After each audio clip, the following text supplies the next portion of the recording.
Good morning. এখন বাজে 4:46। আমি বের হয়েছি পর্তুগালের খেলা দেখব এই উদ্দেশ্যে। আমি পর্তুগালের ওইভাবে কোনো ফ্যান না, কিন্তু আমার ফ্রেন্ড রিফাত ও হচ্ছে পর্তুগালের খুব বড় ফ্যান, অ্যাকচুয়ালি CR7-এর ফ্যান।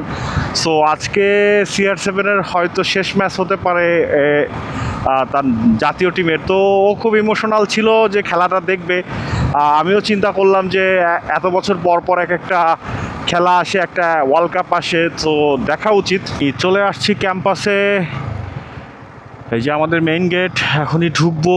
খেলা তো অবশ্যই দেখাবে। হ্যাঁ, আমার পর্তুগালের খেলা তো কেউই থাকবে না। কালকে আর্জেন্টিনার খেলাতে এইখানে করেন যে 100, 150, 200, 500 মানুষও থাকতে পারে। সকালবেলা ক্যাম্পাসে এসে খুব অদ্ভুত লাগতেছে। আরে এত সকালে আসছি আগেও, বাট আজকে কোনো কাজ নাই, কোনো কিছু নাই, জাস্ট খেলা দেখতে আসছি। একটা ফ্রেশ একটা ভাব, আর কোনো টেনশন নাই কোনো। এখন আমরা এসে ক্যাফেটেরিয়ায় বসলাম।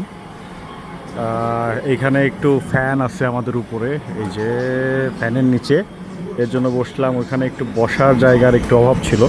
সো খেলা চলতেছে, হাফ টাইমের পরে খেলা শুরু হলো। বাট খেলা মানে দুই টিমের এক টিম তো ভালো খেলে, দুই টিমের এক টিমও ভালো খেলতেই পারতেছে না। আমার এই খেলাই পছন্দ হচ্ছে না, একটা টিমও ভালো খেলতেছে না।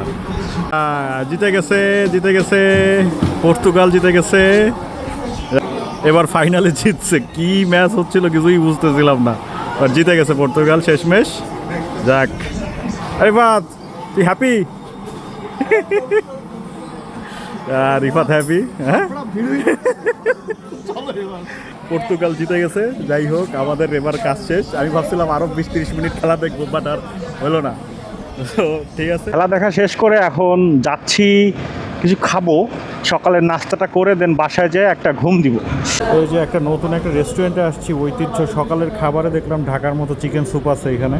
সো এটা ট্রাই করব, দেখি কেমন হয়। এনভায়রনমেন্টটা তো খুবই সুন্দর। এই যে আমাদের খাবার আসছে, আর প্রতিবারের মতো এই যে খাওয়া শুরু করে দিচ্ছি, মানে ভিডিও করব, ছবি তুলবো, তার আগে খাওয়া শুরু করে দিই। এটা হচ্ছে আমাদের অভ্যাস। আমরা নিলাম হচ্ছে চিকেন স্যুপ, গরুর পায়া আর ডাল, সবজি। ঐতিহ্য থেকে আমরা নাস্তা শেষ করে বেরোলাম। খাবারগুলা নট সো গুড। ঢাকার চিকেন স্যুপগুলা সকালবেলা খুব ভালো করে খাইতাম, খুব মজা লাগতো। বাট ঢাকার চিকেন স্যুপের ধারে কাছেও না। এক গাদা মিষ্টি দিয়ে রাখছে, দুধ দুধ লাগতেছে চিকেন স্যুপের মধ্যে। আর গরুর নিহেরিটা ওটাও ভালো না। মানে যা যা খাইলাম, কোনো একটা যে বলবো যে না ঠিক আছে, এটা ঠিক আছে, একটাও না আর কি। খাইলাম, জাস্ট খাইলাম, আর কিছুই হইলো না।